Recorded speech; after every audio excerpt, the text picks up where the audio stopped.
Mejor hablar en M24. El domingo se cumplirán 48 años del último golpe de Estado en el país. Aquel miércoles 27 de junio de 1973, Juan María Bordaberry disolvió el Parlamento. Así le abrió la puerta al periodo más sombrío de la historia reciente, 12 años de dictadura cívico-militar. Trabajadoras, trabajadores y estudiantes, tal como estaba previsto ante un anuncio de este tipo, comenzaron en esa misma jornada la huelga general que duró 15 días. ¿Cuánto se conoce de los orígenes del golpe? ¿Cuáles son sus herencias? ¿Cuál fue el modelo económico, político y social promovido por la dictadura? Para saberlo, mejor hablar con la historiadora y docente de la Facultad de Humanidades, Magdalena Broquetas. Hola Magdalena, muchas gracias por estar hoy. Hola, buenos días. Buenos días. Magdalena, en tu libro La trama autoritaria, derechas y violencia en Uruguay, 1958-1966, recién lo mencionamos, te referís a que hubo un relato idílico, conciliador de aquel Uruguay de los años 50. ¿Cuál es ese relato? ¿Cómo juegan esos actores políticos y sociales de la época? Una época que también comprendés en el análisis del golpe. Bueno, sí, ahí estamos manejando como distintas temporalidades y enfrentándonos a procesos que son complejos y que tienen que ser analizados desde diferentes lugares, ¿no? Entonces, ahora nos fuimos un poquito más para atrás, pero realmente no parece aventurado ir tan para atrás, porque cuando Uruguay empieza a transitar todo este proceso de crisis, que primero es una crisis económica, luego una crisis social, y ya hacia la segunda mitad de los 60 una crisis más de contenido político, y luego viene la dictadura, los contemporáneos y el análisis retrospectivo se pregunta, bueno, ¿por qué? ¿Cómo se llega? Y también cuesta pensar que una sociedad que tenía una autoimagen bastante complaciente como la uruguaya, y que entonces se encuentra ahí, en esto que decías, Mariana, de los 50, un relato o una idea de cómo éramos los uruguayos o cómo se tramitaba el conflicto social, bastante más benevolente que lo que ocurrió después. Bueno, empezamos a preguntarnos, pero entonces, ¿desde dónde revisar? ¿Qué es lo que no se estuvo mirando como para que termináramos con soluciones tan abruptas, de apelación a la violencia política? Quizás, sin exagerar, los 50 tenían ya componentes de lo que fue los 60, y quizás el origen de la crisis se explica si miramos un poquito más atrás, del 68, ¿no? En ese sentido, creo que la trama apuntaba a incomodar y a arrojar nueva información, ¿no? Porque en la trama autoritaria lo que yo demuestro es que hay una cultura política de la derecha, de distintas derechas de distintas tradiciones políticas, que no era nueva, y que lo que va a encontrar es una oportunidad, ¿no? Ahora me estaba escuchando esta introducción que hacían, pensando en el 27 de junio, y decía algo que 48 años, ¿no? Uno puede pensar, bueno, esto está explicado, esto está socializado, y yo creo que no, que el preguntarnos por qué el golpe sigue siendo una pregunta sumamente vigente desde la memoria social, y que está esperando también respuestas desde la historiografía, ¿no? Respuestas que permitan restituir las distintas aristas que tiene este desenlace, ¿no? Entonces, ¿y cuáles son estamos hablando de un golpe civil-militar? Perdón, Mariana. No, te iba a preguntar justamente con lo que venías explicando, ¿cuáles son los desafíos o los problemas que tiene la historia para no haber podido responder esta pregunta todavía? Bueno, la historia es una ciencia social, una ciencia humana. Nosotros tenemos que tener preguntas, tenemos que tener hipótesis y tenemos que tener evidencia, ¿no? Entonces acá quizás sea una mezcla de todo un poco, ¿no? Por un lado, es un tema que se ha trabajado, pero que se ha trabajado desde algunos ángulos, ¿no? Yo creo que se ha trabajado más desde el ángulo institucional, estatal. También se han revisado desde la academia y desde los propios actores, más las izquierdas, que otros espacios y ámbitos del acontecer. El caso del complejo mapa de las derechas es claro, ¿no? Ahí creo que tenemos que seguir afinando las preguntas y tenemos que seguir buscando documentos, fuentes, ¿no? Cuando analizamos el golpe, pensemos que estamos hablando de un golpe civil-militar, que tiene que ser entendido como el final, como el desenlace de un proceso largo de autoritarismo y de decrecimiento democrático, ¿no? Tenemos que mirarlo en el contexto regional, pero teniendo en cuenta las particularidades que tiene el caso uruguayo, que vaya si las hay, ¿no? Y no podemos ir por una explicación sencilla, digamos, todo es un proceso multifactorial, multicausal, tiene distintas dimensiones, sin duda la económica, la movilización social, los cambios que se venían dando en el mapa partidario, el peso que tienen en este momento de la Guerra Fría en América Latina algunos actores transnacionales, ¿no? Claramente los intereses del gobierno de Estados Unidos, no solamente, la dimensión regional, no podemos soslayar, y ahí quizás podemos volver a mencionar esto que trajo en la trama, ¿no? Que muchos actores políticos, ¿no? De los partidos políticos, de los movimientos sociales, sectores empresariales, vienen viviendo un proceso de cierta alarma desde la Revolución Cubana, desde la implantación de un modelo liberal que genera la reacción de sectores sindicales organizados, luego desde todo lo que es el proceso chileno, ¿no? Es decir, esto tiene que ser visto en su complejidad, ¿no? Tener en claro además, mirando la diversidad con la región, que es un autogolpe, ¿no? Un golpe que da el presidente Bordaberry, presidente constitucionalmente electo, y que es en etapas, o sea, ningún golpe es tan largo, tan lento como el uruguayo, ¿no? Porque además nosotros tenemos que el presidente es el que firma el decreto de disolución del Parlamento en el 27 de junio del 73, es decir, no es un cuartelazo, no es una avanzada de las Fuerzas Armadas, pero esto es un proceso que venía desde antes. ¿Cuáles son las etapas esas, Magdalena? La cronología es movible, del 68 en adelante seguro, ¿no? Pero yo creo que habría que ir incluso un poquito más para atrás. Decía, 27 de junio del 73, firma el decreto de disolución del Parlamento. Sí. Pero el Poder Judicial venía prácticamente avasallado desde septiembre del 71 y concretamente desde el 72, ¿no? Una vez que se declara que la Asamblea General vota el estado de guerra interno y que después se vota la Ley de Seguridad del Estado en julio del 72, que supone consagrar la justicia militar para los civiles, ¿no? Algo que la justicia militar no es justicia, no es un código de leyes y de normas para mantener la disciplina en los cuarteles. Es decir, se anula la posibilidad de que el Poder Judicial actúe de manera independiente. Luego tenemos el primer momento del golpe en febrero del 73, ¿no? Donde hay una insubordinación militar, y esa insubordinación que genera mucho movimiento y mucha expectativa termina en la formación de un cogobierno civil-militar, la formación del COSENA, ¿no? Eso surge, Nacional. ¿Eso de alguna manera se lauda en el pacto de Boy-Solanza? Exactamente, ¿no? Esta insubordinación militar de comienzos de febrero, el presidente Bordaberry pidiendo el apoyo a la ciudadanía, a los políticos, un apoyo que no obtiene, ¿no? Si uno mira cuando él hace un acto en la Casa de Gobierno, después de los comunicados, los famosos comunicados 4 y 7, prácticamente no va nadie, ¿no? No hay ciudadanía apoyando a las instituciones. Y si uno mira los editoriales de prensa de todos los partidos, bueno, lo que están diciendo es, bueno, si tiene que haber un golpe, que lo haya, ¿no?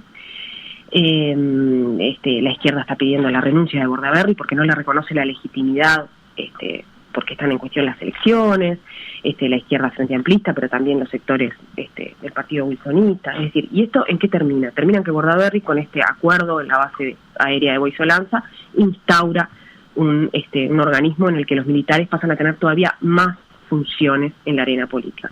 Digo más porque vayamos para atrás, septiembre del 71, ¿no? Allí es el presidente Pacheco el que le encomienda a las Fuerzas Armadas la conducción de la lucha antisubversiva, ¿no? Ampliando todavía más el espacio que ya tenían desde el 68, porque pensemos que desde el 68 se gobierna prácticamente bajo régimen de medidas prontas de seguridad, medidas que están pensadas para situaciones de excepción y que se transforman en permanentes, y se transforman en permanentes porque cuando el presidente las decreta y a las horas siguientes es el Parlamento el que tiene que evaluar si mantenerlas o levantarlas, el Parlamento o no se reúne porque no se genera quórum, o las pocas veces que con dificultad se logran levantar o levantar parcialmente, el presidente Pacheco las reimplanta.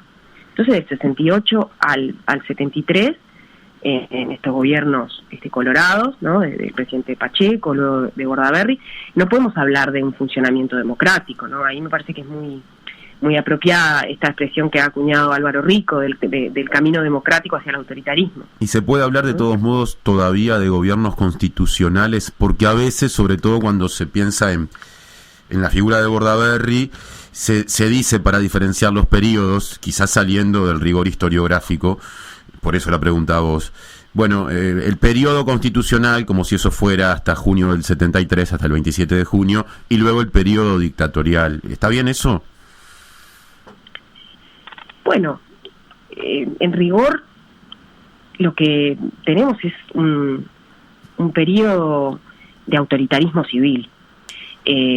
Constitucional, sí, tenemos elecciones que se realizan en todos sus términos, pero el nivel de excepción legal con que se está funcionando es complejo. Por eso nosotros hablamos de la dictadura y del autoritarismo. Y por lo pronto la cronología 68-85 me parece que está bastante asentada, ¿no? Las medidas prontas de seguridad.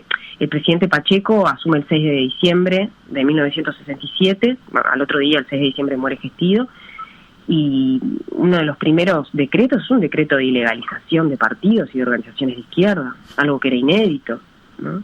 En el 68, a partir de que se instauran las medidas prontas de seguridad, que luego se van a solapar con las militarizaciones de funcionarios públicos, de trabajadores bancarios, primero públicos, luego también privados. Tenemos suspensión de libertades en 2 oportunidades. Es decir, constitucional, hay muchos debates entre los constitucionalistas de la época. Eso se puede ver en los diarios de sesiones del Parlamento, se ve y es muy interesante, muy rico, porque ahí están muchos de ellos son los que habían hecho los que habían dispuesto la jurisprudencia. Dicen, bueno, hay una sobreinterpretación de lo que es una medida de excepción, de cuánto se puede sostener una medida de excepción. Entonces, lo del periodo constitucional, quizás tengamos que buscar una mejor denominación. Bien. Magdalena, recién decías que si bien claramente hay factores regionales de un contexto histórico marcado por el mundo, por la región, no hay que olvidarse de los aspectos particulares de nuestra dictadura cívico-militar, civil-militar. ¿Cuáles son estas características? Y ahí te enlazo la pregunta por también las derechas de Uruguay con relación a otras derechas. Sí, bueno, muchas cosas en uno, ¿no? Pero sin duda es por ahí que tenemos que empezar a preguntar y a entender. Yo hablaba hace unos minutos de una alianza civil-militar, ¿no? Acá hay varios actores que me parece que desde el análisis los podemos ubicar en el plano de las derechas, que tenían intereses distintos, ¿no? En el caso uruguayo, muchos compartibles por la región, no necesariamente coincidían entre sí, pero se unen, ¿no? Se unen en la solución autoritaria, luego se unen en el desenlace golpista, y es necesario que los estudiemos porque después esa alianza se deshace bastante rápidamente, ¿no? No hay una coherencia, no hay un camino unívoco allí, ¿no? Entonces, bueno, si pensamos en el contexto golpista, el proceso y sobre todo el 72 y el 73, bueno, sin dudas tenemos a las Fuerzas Armadas, que tampoco son monolíticas, ¿no? Digamos, para este momento ya están absolutamente alineadas con la doctrina de la seguridad nacional, pero no hay otros componentes dentro de las Fuerzas Armadas, por lo menos no que tengan una voz clara. Pero no son homogéneas, ¿no? Hay facciones, hay diversidad de posiciones. Tenemos a las derechas partidarias, ¿no? Las derechas que se expresan tanto en el Partido Colorado, pensemos en el pachequismo, ¿no? En el reeleccionismo. Tenemos las derechas del Partido Nacional, ¿no? El sector echegoyenista, una parte del herrerismo. Al presidente Bordaberry, que tiene un proyecto en sí mismo, porque él tiene una identidad muy híbrida, ¿no? Recordemos que él es candidato colorado, pero es un ruralista, ¿no? Que ha pasado por el Partido Nacional y que no tiene una identificación partidaria tan clara. tenemos toda una serie de organizaciones que muy activas, que se están moviendo en el terreno social, ¿no? De la derecha social. Pienso en organizaciones estudiantiles, en organizaciones de padres, en organizaciones religiosas, en prensa, que realmente están muy activas, son organizaciones partidarias de la violencia política.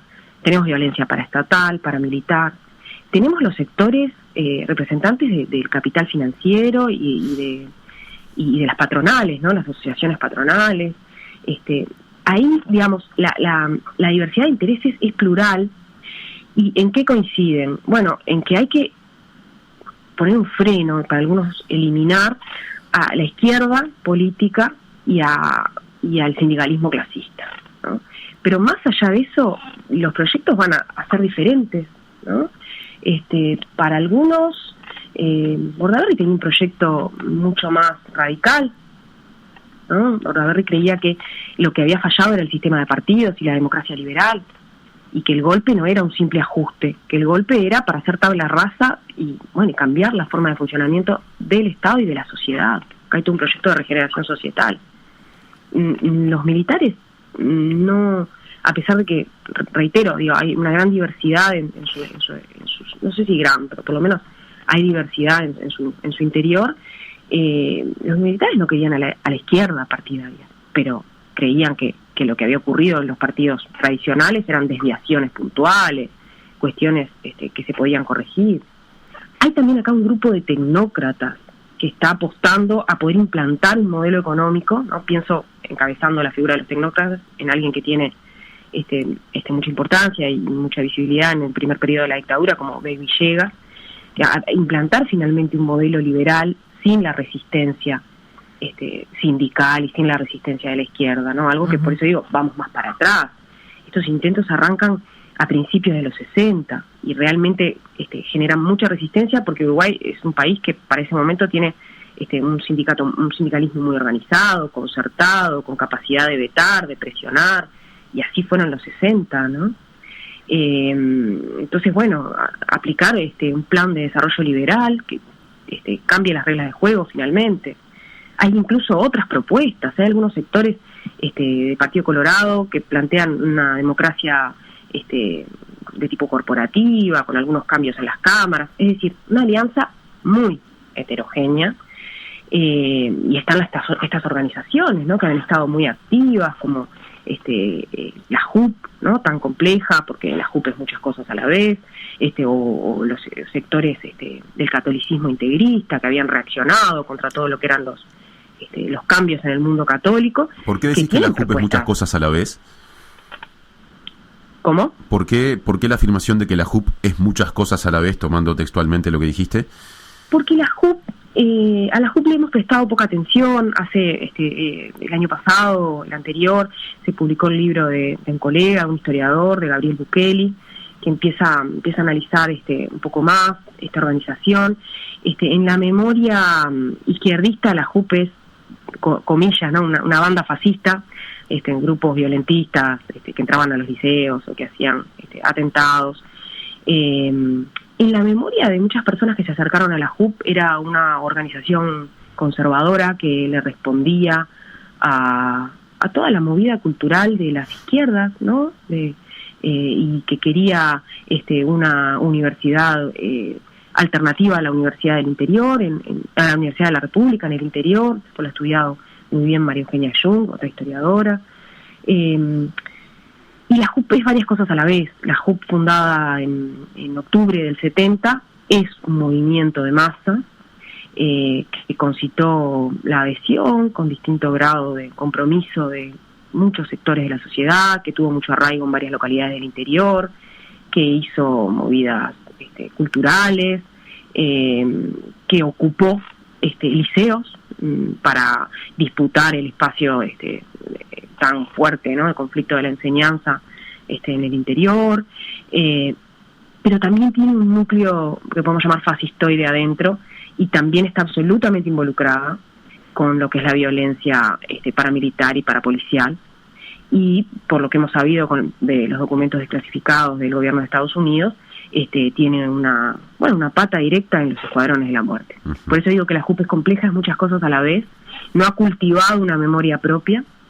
Quienes han participado en la JUP y han apenas hablado, su testimonio desde la historia debería ser por lo menos problematizado, y pensar que era simplemente un grupo violento minimiza un fenómeno que creo que tenemos que mirar con más complejidad. Cuando estabas haciendo la enumeración que te llevó a mencionar a la JUP, seguías y llegabas a, no sé si estoy citando estrictamente lo que dijiste, pero es lo que me quedó, a sectores del catolicismo integrista o algo por el estilo.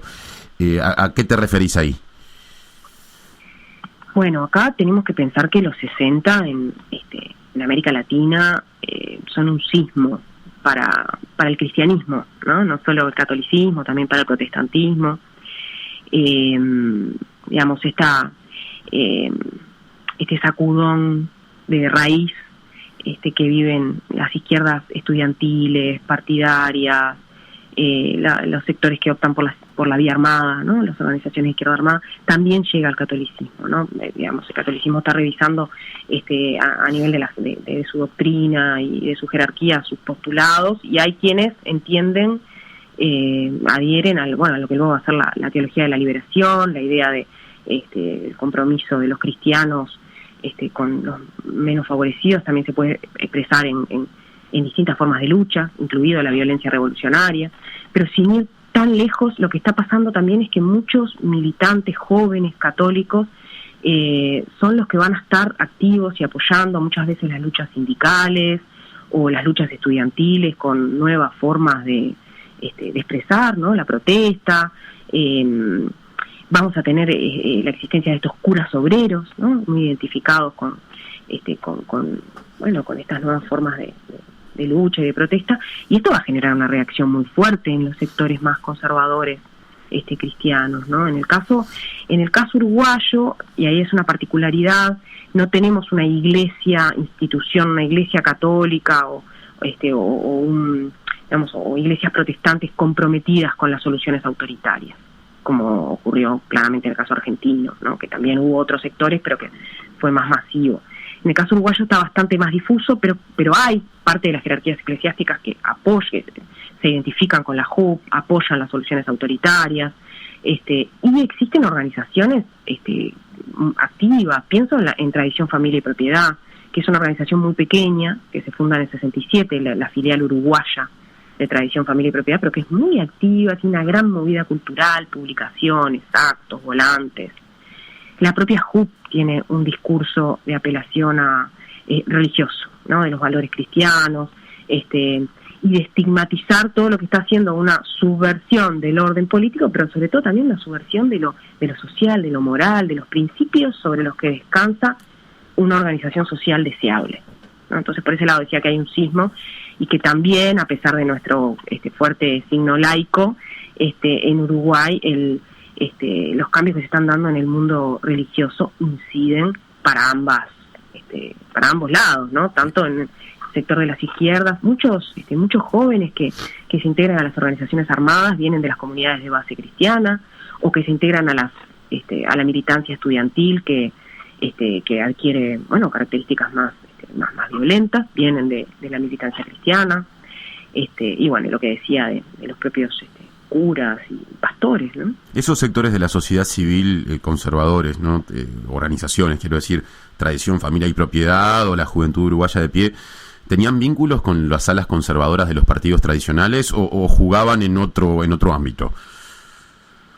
En el caso de la JUP, sí, tenían vínculos en diversos niveles.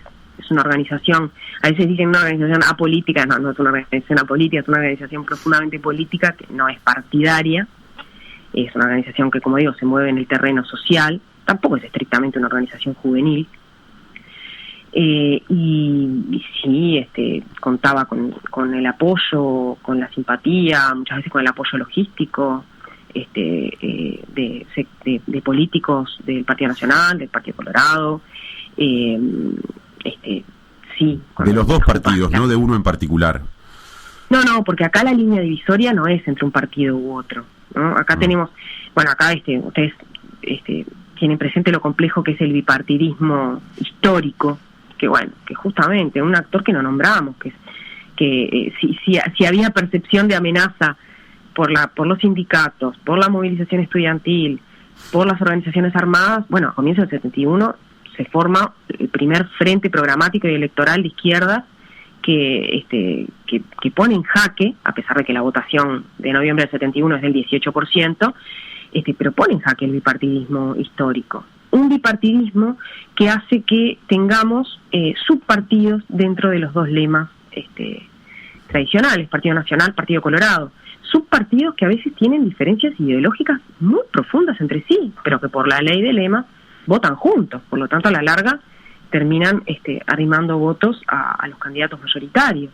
En el caso del Partido Colorado, identificamos desde los orígenes un sector más a la izquierda y un sector que puede ser identificado en la derecha, y en el caso del Partido Nacional también. Entonces acá tenemos, yo los identificaba hoy, pero tenemos que pensar que no es posible identificar una derecha partidaria, sino que esa derecha está dentro de ambos partidos. Y que ya, una vez formado el Frente Amplio, es poco lo que queda, o nada, de las izquierdas históricas en los partidos. Bueno, el Partido Nacional tiene la opción reformista, el wilsonismo, que además fue una opción opositora, pero el Partido Colorado no. Magdalena, te proponemos hacer una breve pausa y seguimos hablando de otros aspectos vinculados con el golpe de Estado, con concepciones también asociadas a su mirada económica, a una cuestión más de tipo moral y a algunos aspectos pendientes de lo desarrollado hasta ahora. ¿Nos esperás? Cómo no, con mucho gusto. Ya volvemos. Seguimos en Mejor Hablar con Magdalena Broquetas, historiadora. Gracias por aguardarnos. Magdalena, hablemos un poco hablamos bastante en realidad de las derechas. Quizá para otra entrevista podemos hablar un poco más en profundidad de las izquierdas. Ahora, me interesa poner también en juego estas grandes capas de la sociedad que no estaban politizadas. ¿Cómo las caracterizás? ¿Qué podés decir al respecto? La inquietud de ustedes es desde la sociedad, o desde el Estado hacia esos sectores. En la sociedad, mirando toda esta situación que llega al golpe de Estado en nuestro país, ¿cómo se posiciona? Bueno, justamente hablo de las que no son politizadas o no tienen una posición como más contundente con respecto a la política, pero ¿cómo actúan, quiero decir, en este marco? Es bien difícil, ¿no? Una pregunta sobre la que los historiadores hemos dado muchas vueltas. Estoy pensando ahora en el precioso trabajo de Javier Correa, que incursionó en algunos aspectos de la dictadura en Durazno, pero desde esas mayorías silenciosas, en buena medida también, ¿no? O sectores menos politizados. Porque si nosotros miramos, es bien pertinente tu pregunta, si miramos el Uruguay de los 60, bueno, yo ahora estaba hablando de la movilización, pero en realidad es una sociedad muy dividida, es una sociedad que tiene sectores ¿cómo los podemos identificar? Bueno, pensemos, por ejemplo, en la votación que obtiene Pacheco, que no es reelecto en noviembre del 71, pero que es el candidato más votado, ¿no? Que más de 400.000 votos, estoy recordando de memoria. Pensemos en sectores que pueden haber vivido, pueden haber quedado en el medio, ¿no? Haber sentido, estamos hablando de una década de mucho radicalismo, ¿no? De mucha violencia a nivel social, político, del factor miedo. Entonces, bueno, ¿cómo identificamos a esos sectores que no se expresan, que no sacan un diario, que no necesariamente leen una proclama, no forman una organización? Bueno, identificar estas organizaciones, hoy hablábamos de la JUP, identificar las adhesiones que puede haber canalizado la JUP en su costado más, más masivo, puede ser una forma de llegar a estos sectores que iban a los actos, que adherían, que se sentían identificados con una propuesta que reivindicaba también otra forma de ser uruguayo, ¿no? Pensemos que este periodo es también el de eclosión de nuevas culturas juveniles, nuevos consumos culturales, y acá hay sectores importantes de la sociedad que siguen identificándose quizás con otras música, ¿no? con el folclore en lugar del canto de protesta que denuncia, con otra vestimenta, con otra idea del presente y del pasado y del futuro. Entonces hay sectores que están, que podemos llamar conservadores, no movilizados, mayorías silenciosas, que luego van a ser fundamentales en las dictaduras, ¿no? Porque las dictaduras en el Cono Sur y todos los regímenes de este estilo, digamos, hay que mirarlos en una doble dirección. Tienen un proyecto represivo, es decir, hay algo que hay que erradicar, suprimir de raíz, que no se pudo o no se erradicó antes. Entonces la solución golpista va de la mano con un costado terriblemente represivo, ¿no? Tenemos primero tenemos el terrorismo de Estado a partir del 73, pero en realidad también en esto la cronología va para atrás. Y un costado de regeneración, ¿no? Todo régimen necesita un sostén popular. Y ahí entonces tenemos que pensar en qué hace la dictadura uruguaya a partir del 73, porque lo que está claro, hoy hablaba de que coincidían en que había, qué hacen con los partidos, qué hacen con la prensa libre, qué hacen con los sindicatos, qué hacen con los gremios. Hay diversas opiniones, ¿no? Para algunos hay que suprimirlos, para otros solo un tiempo, para otros solo la izquierda. Los sindicatos, bueno, ahí hay acuerdo, ¿no? Porque acá la dimensión que preguntaban también, ¿no? El proyecto económico, los sindicatos clasistas no deben existir, el derecho a huelga no puede ser un derecho constitucional. Pero después también está toda esta otra dimensión de, hay que recuperar un orden que se ha trastocado en lo que tiene que ver con las relaciones entre los géneros, las relaciones intergeneracionales, ¿no? Hay una mirada muy clara, patriarcal, tradicionalista hacia el rol de las mujeres, ¿no? Como base además de la familia, una mirada muy conservadora en relación a la familia, hacia los jóvenes.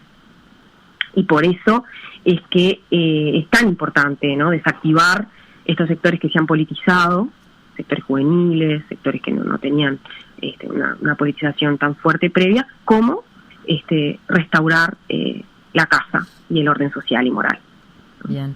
Magdalena, queremos abordar en la última parte de la entrevista, por lo menos con brevedad, las derechas de hoy en día, o poder adentrarnos un poco allí. ¿Quiénes conforman las derechas contemporáneas y bueno, qué papel tiene Cabildo Abierto, ¿no? Un actor que emerge con mucha fuerza en este contexto. Y bueno, eso, ¿cómo se relaciona con las otras derechas de nuestro país contemporáneas? Y yo creo que es un escenario con muchos legados y muchos... esto es un proceso, el de la dictadura es claramente un proceso que no se cerró. Eso lo vemos todo el tiempo. Entonces hay legados, no hay un barajar y dar de nuevo. Ahora claramente el contexto es muy distinto, ¿no? No estamos en Guerra Fría, y el campo de las derechas se ha reconfigurado desde la posdictadura y más concretamente desde la llegada de la izquierda al gobierno. Es un escenario muy curioso, ¿no? Porque y acá me refiero ya a nivel continental, las derechas históricamente se presentan como, las sostenedoras de algo que se quiere cambiar para mal. Y acá lo que nosotros vemos es que hay derechas que se presentan como la garantía del cambio, ¿no? Derechas como que se presentan como modernas. Ha arraigado más que nunca un discurso muy posideológico, ¿no? Que no hace más que despolitizar, en el sentido de decir que vuelve a ganar fuerza esta idea de que no hay izquierda y derecha, ¿no? Que no existe eje izquierda y derecha.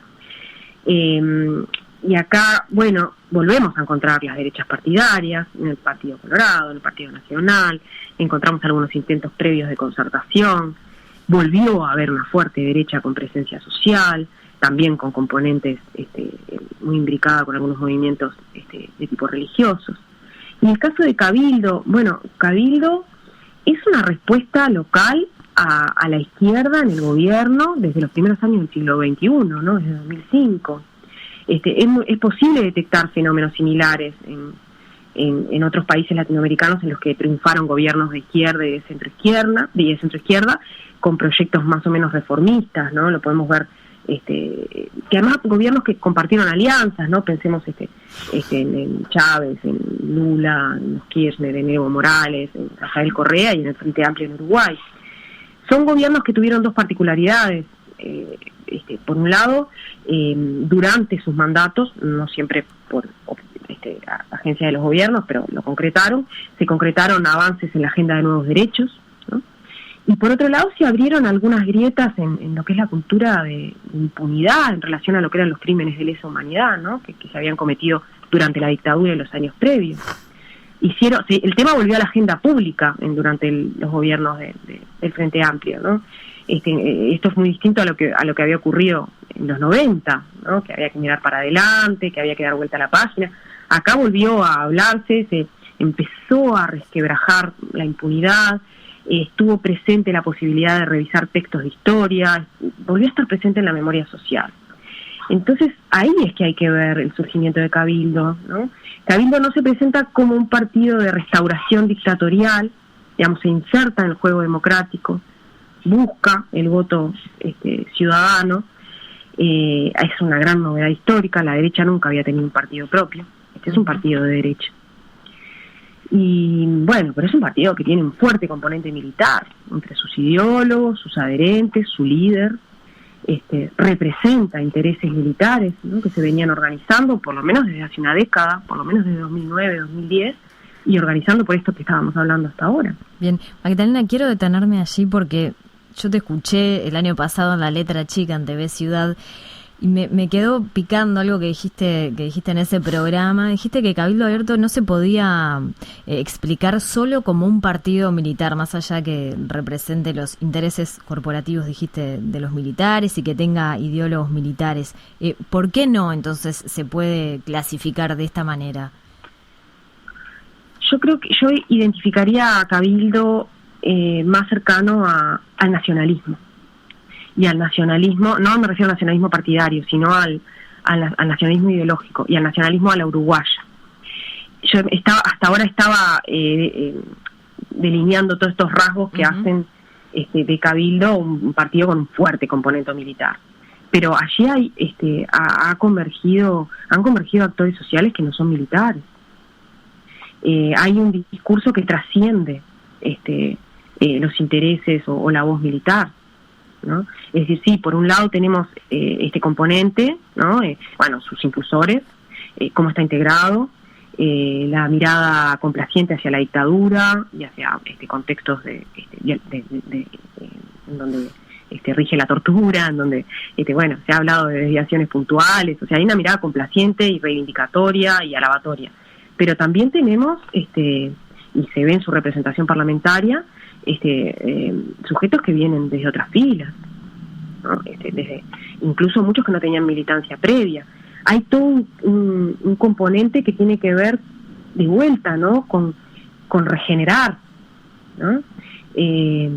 Llegan no solo desde lo militar, sino desde diversas filas a recomponer un Uruguay que está destruido, que hay que reconstruir, ¿no? Y acá viene toda la cuestión que aunó a muchos que no eran necesariamente de procedencia militar, de no más delincuencia, no más despilfarro, no más transgresiones en el orden moral, ¿no? Esto llegó a sectores que integran la interna del partido y a los votantes, ¿no? Recuerden todo lo que se planteó en relación a los mini, todo este énfasis tan fuerte y que encontró mucho eco en relación a restaurar la autoridad, que eso trasciende, ¿no? Lo militar, ¿no? La idea se ha perdido la autoridad en todos los niveles, padres, maestros, profesores, policía, ¿no? Mano dura con la delincuencia. Es tan importante como fortalecer la familia. La familia es la base de la sociedad. Pensemos cómo reaccionan a toda la agenda de nuevos derechos, ¿no? De manera virulenta.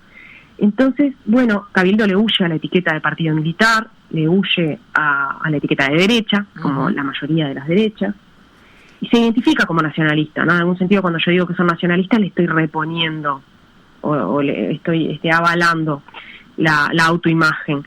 Pero nacionalista en este sentido, ¿no? Uruguay tiene una cultura política nacionalista muy poco democrática, que se puede rastrear, yo diría, desde los años 20, y que tiene expresiones en diferentes momentos de crisis, y que desde luego emerge con más fuerza cuando se siente amenazada y cuando hay una amenaza que viene desde la izquierda. Magdalena, en tu libro La trama autoritaria, derechas y violencia en Uruguay, aclaro que comprende el periodo 1958-1966, vos de alguna manera descomponés las derechas y hablás de una derecha de perfil liberal y de una derecha de perfil nacionalista. Para afinar justamente la definición sobre cabildo abierto, se puede decir que en el actual contexto político uruguayo vendría, capaz que es exagerado el término, monopolizar la representación de la derecha nacionalista, cediéndole a los partidos tradicionales las otras representaciones de derecha.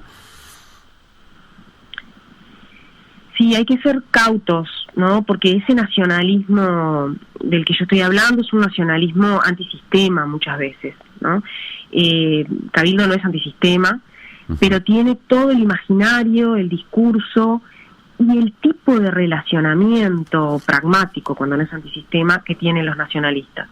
Entonces, sí, yo creo que algo de lo que vos decís puede aplicar, ¿no? Esto hay que analizarlo con mucha cautela, porque además una parte es la retórica, lo que ellos dicen que son y cómo se presentan, otra es el análisis, ¿no? Cómo lo ven los politólogos, cómo lo vemos los historiadores a la luz de la larga duración.